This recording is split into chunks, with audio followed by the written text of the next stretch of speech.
ఈరోజు ఉదయం 9 గంటల సమయంలో లక్ష్మీదేపల్లి ఎస్ఐ సంతోష్ గారు మరియు సెకండ్ ఎస్ఐ వెంకటేశ్వర్లు గారు వాళ్ళ సిబ్బందితో కలిసి రేగళ్ళ ఎక్స్ రోడ్ వద్ద వెహికల్ చెకింగ్ చేస్తూ ఉంటే భద్రాచలం వైపు నుంచి ఒక లారీ RJ21GB 5297 లారీ ఒకటి రాజస్థాన్ రిజిస్ట్రేషన్ లారీ వస్తుంది.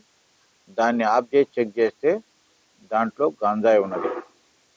ఈ గంజాయి వచ్చేసి 6 క్వింటాల 50 కేజీలు. దీని విలువ వచ్చేసి సుమారుగా మార్కెట్లో వచ్చేసి 1,62,50,000 మార్కెట్ రేటు. అంటే ఈ గంజాయి బయటికి పోతే కేజీ 25,000 రూపాయల చొప్పున 25,000 రూపాయల చొప్పున అమ్ముకుంటారు. ఈ లారీ రాజస్థాన్ నుంచి మూంగ్ దాల్ లోడ్తోని రాజమండ్రి వచ్చింది. అక్కడ నుంచి మూంగ్ దాల్ అంటే దాల్ లోడ్ ఉంటుంది కదా, మూంగ్ దాల్ లోడ్తో రాజమండ్రి వచ్చి అక్కడ నుంచి చింతూరు పోయింది.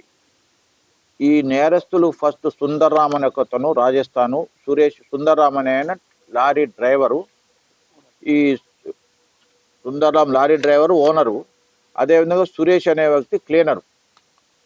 వీళ్ళకి ఈ దాలేసి పంపించి అక్కడ అన్లోడ్ అయిన తర్వాత మీరు చింతూరు వెళ్ళండి, ఆ చింతూరు ఏరియాలో ఈ ఒక వ్యక్తి కలుస్తారు, మీకు ఫోన్ చేసి చెప్తాను, వాళ్ళు మీకు గంజాయి వేసి పంపిస్తారు, వచ్చిన తర్వాత పెద్ద మొత్తంలో డబ్బులు ఇస్తామని చెప్తే ఈ లారీ ఓనరు ఈ క్లీనర్ కలిసి చింతూరు ఏరియా వెళ్తారు.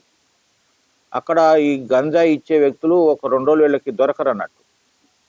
దొరకకపోతే దాని కోసం 2 డేస్ వెయిట్ చేసిన తర్వాత నిన్న రాత్రి ఆ ఓంప్రకాష్ అసలు ఎవరైతే గంజాయి తెమ్మనో రాజస్థాన్ అతను ఏం చేస్తారంటే కాంటాక్ట్ చేసి పలానాళ్ళు వచ్చి మీ దగ్గర 2 వస్తారు, ఆ 2 వ్యక్తులు మీకు గంజాయి ఇస్తారు. చింతూరు దాటిన తర్వాత అడవిలో, అంటే ఒరిస్సా బోర్డర్ ఉంటుంది, అది అడవిలో వీళ్ళకి 6 క్వింటాల 50 కేజీల గంజాయి బ్యాగులు, ఆ యూరియా బస్తాలు వేసిన బ్యాగులు ప్యాక్ చేసి దాంట్లో లారీలు వేస్తారు. ఆ లారీలు వేసి వెళ్ళిపోమని చెప్తే అది తీసుకొని వస్తుంటే దారిలో వెహికల్ చెకింగ్లో దొరుకుతారు. వీళ్ళు రాజమండ్రి మన చింతూరు నుంచి భద్రాచలం నుంచి ఇటు వెళితే తర్వాత రాజస్థాన్ వెళ్తారన్నమాట. ఆ క్రమంలో వెహికల్ చెకింగ్ దొరుకుతారు. ఇవి పట్టుబడ్డ గంజాయి సుమారు 6 క్వింటాల 50 కేజీలు ఉంటుంది. దీని విలువ వచ్చేసి 1,62,50,000 ఉంటుంది మార్కెట్లో.